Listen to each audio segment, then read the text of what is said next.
jumped into Valheim, which has taken the internet by storm in the last week. Even though it came out a couple months ago or something, but it's definitely in the last week that it seems to have like I see it everywhere. IGN's writing a million articles. It was released 2nd of February.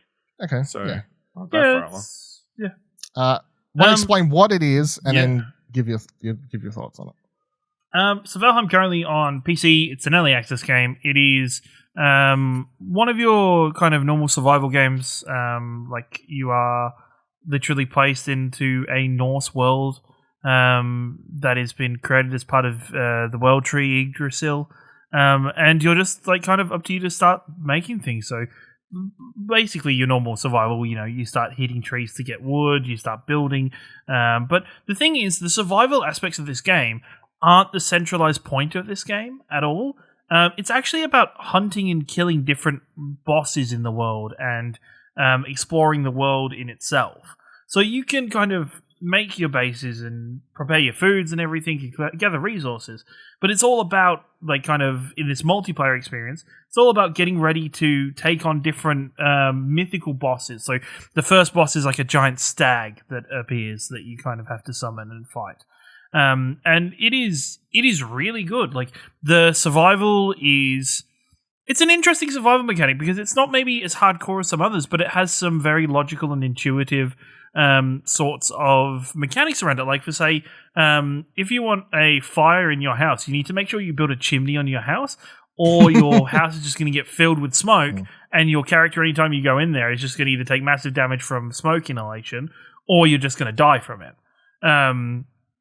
It's really fun to explore and look around, and the progression to it's really fun. I spent maybe 4 or 5 hours playing it today.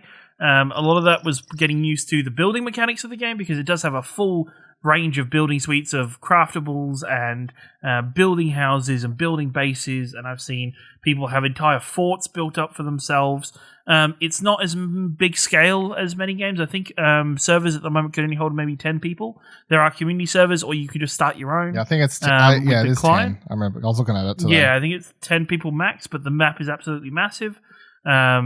I think it looks absolutely fantastic, and it's full of that, living on that hype of Norse mythology with Assassin's Creed Valhalla and God of War.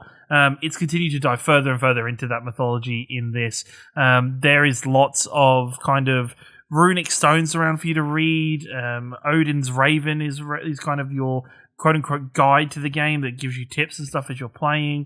There's a whole bunch of like mythical creatures around the world. It's a whole bunch of fun to play, and I'm really looking forward to dive into it more, continue building on my base and progress, because I think it isn't as grindy and monotonous as many other games, in my opinion, that are in the same genre, but it's a lot of fun. It's only like $27 in early access, and I think it's not like some early access that recently released that kind of have minimal content to start with. It seems to be a lot of content and a lot of growth available in the game to continue to grow before its major release. You just been playing it by yourself, or you've been playing it with others? I've been playing with a friend. So myself and a friend kind of jumped in. I probably got a couple more friends jumping on. We'll start another server at some point and just play with that. But I got the bases down. Like, I bought, kind of built a nice house and everything today. That did, as I said, that took me a decent long time, because it does take a bit to get used to that kind of building mechanic that is, as it's a third-person game, there is a lot of kind of awkward positioning of floor tiles a little bit to make sure everything fits in. But at the same time, most of it lets you kind of customize things and change things so it doesn't totally affect your OCD if you have OCD about building things.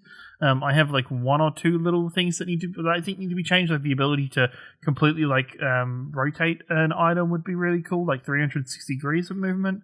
But yeah, other than that, I think it's a really great game, and it's a fantastic starting point for anybody to dive into as its early access. What are you doing as a group? Like, if you're spending a lot of time fucking around in the house, what are you actually doing as with as the group, it's progression. So say myself and my friend, I spent a lot of time building everything, where my friend was more out gathering resources, fighting different mobs to get different resources so we continue upgrading our materials, upgrading our axes. A really lovely, like, just a random off point, repairing your items in the game is absolutely free. So even though you break even though items have depreciation in like kind of stability and durability, you can just go to your workbench and repair. It's the anti-Breath of the Wild. Anti-Breath of the Wild. But there is a whole bunch to explore. It's actually this game actually has so when you first load, it actually gives you a boss that is kind of your current objective to go fight that Dark boss. Souls. Yeah, very much Dark Souls in a way. They are big and a giant health bar comes up. But then there are different regions on the map as well. So I know near our base is a place called the Black Forest, but there's actually some kind of leveling system in the game because you do earn levels to your skills. The more you run, the more you sneak, the more you cut wood, chop wood, But when you try to go to Black Forest, the bird comes down and goes, "Hey, just so you know, maybe go kill that boss first before coming in here because you need to prove yourself." AKA, everything in here is fucking strong as shit. As we soon found out as we ignored the bird, and then we're being chased out by like these goblin shamans and skeletons, and yeah, it was kind of insane. But there is a lot to build, a lot to interact with, a lot to customize. And plenty to do for multiple people, especially if you're building a base together. I think there is much you can do to customize and change. Is there the PvP shape of everything or Jeff? Yes, you can. Yeah, there is PvP. So at the minute, there's no grouping system, so you can't really like join a group with everybody and kind of be in one team. But I guess that's just because there is only 10 players on a server. But everything works in together. PvP is optional, so you get to actually disable and enable PvP when you want to do it. Just for your character. So there's in your like kind of menu, there's a PvP button that says, do you want to start PvP? You can press yes or no to make yourself accessible. So if people want to come by and kill you, they can. I think that's what Fallout 76 did, actually. Weirdly. Yes, yeah, most likely. It is, I'm really looking forward to it. And I'm looking forward to them to continue to add more to the game because I really like the style, and I really like. I've already looked at a lot of like kind of people's creations online, and I think there's a lot to do in this game with its building system and its crafting. Cool. Yeah. I brought it. I'll see if I actually find time to dive in, but I did do a whiff because I saw how popular it was. I watched the trailer. I was like, cool, a Viking version of these games.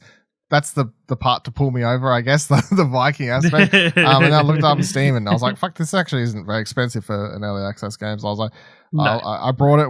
I was planning to play some, but yeah, I've just had a bit too busy of a week. So, but yeah, sounds cool. Seems cool.